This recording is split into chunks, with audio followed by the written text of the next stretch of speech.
Hi guys and girls, and welcome to my first ever YouTube video. My name is FPL Master and I will be trying to help all you guys win your mini leagues. Make sure to leave a comment letting me know what you thought of the video, as I would love some feedback for my first video. Today I'm going to be going through my current Game Week 6 transfer plans. I will talk to you guys through my team and what transfers I may make. Starting in goal is David Raya, as this guy is 100% locked in my team. Raya is £0.5 million less than any other nailed Arsenal defender, making him the best way into the Arsenal defence.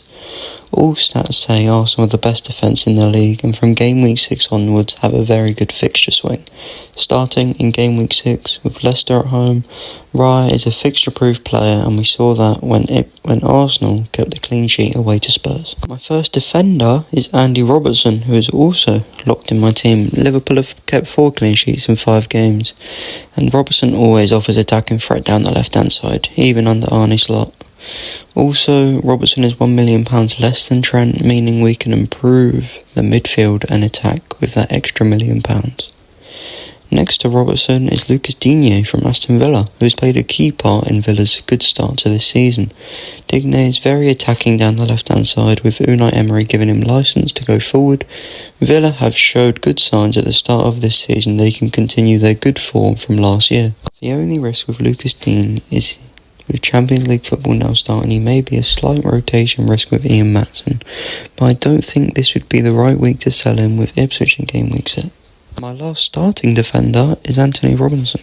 Robinson has shown good signs going forward, picking up an assist in Game Week 3.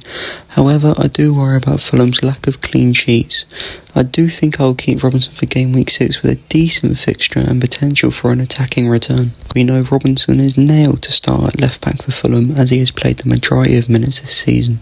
Is Leif Davis from Ipswich, who has picked up 2 returns in 3 weeks. With £5 million, Leif Davis is a great differential with very good long-term fixtures. Benched the majority of weeks, but is great cover when needed.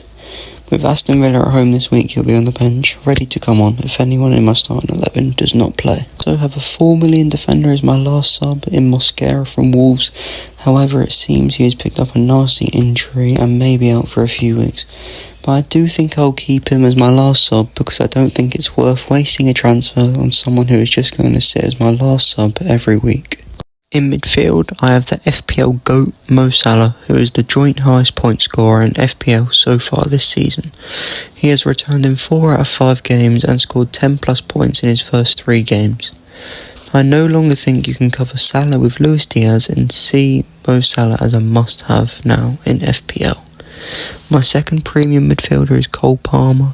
He was the highest point scorer last season and has started this season very well with Chelsea. And with Chelsea showing signs of improvement, of course, I'm going to keep him and Mohamed Salah for my team next week.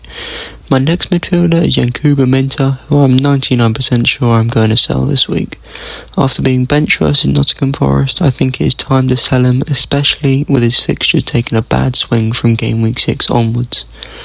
My next midfield enabler is Morgan Rogers, who finally got his first return with 2 assists in Game Week 5 versus Wolves. I'm going to keep Morgan Rogers as he is in great form and has Ipswich away in Game Week 6, which is arguably the best fixtures of the season. My final midfielder is Sammy Smodics from Ipswich, who I'm unsure on, but I like him as a differential. However, after blanking in 4 out of 5 weeks, I'm unsure. I think I'm going to keep him, knowing Ipswich have good long-term fixtures. However, he's definitely not nailed and may not start every single week in my team. Up front, of course, I'm going to keep Erling Haaland. I called people crazy when they said they was not going to pick him at the start of the season, and you have seen why. As he's currently has 9 goals in 4 games, including back-to-back hat-tricks in Game Week 2 and 3 versus Ipswich and West Ham. You would be crazy not to own Haaland after his start to the season. My last forward is João Pedro, who obviously has not started the last 2 games with a small injury. However, with him being back on the bench versus Nottingham Forest, I'm going to keep him, as I feel even with the fixture swing he can still perform well, and when fit will always start for Brighton. Also, when he's fit, he was in fantastic form, and hopefully he can keep it up when he returns from injury. And my final player is Wissa from Brentford, who I'm obviously going to sell after picking up an injury in Game Week 4. This is the week I'm going to sell him. Potential replacements I've looked at are John Duran from Villa after scoring in his last 4 games, Calvert-Lewin from Everton, who is in good form and has good fixtures. Let me know who you guys would replace Wissa and Minter with in my team. Thank you so much for watching my first video. I really hope you enjoyed and found some helpful advice. Have a good day, everyone.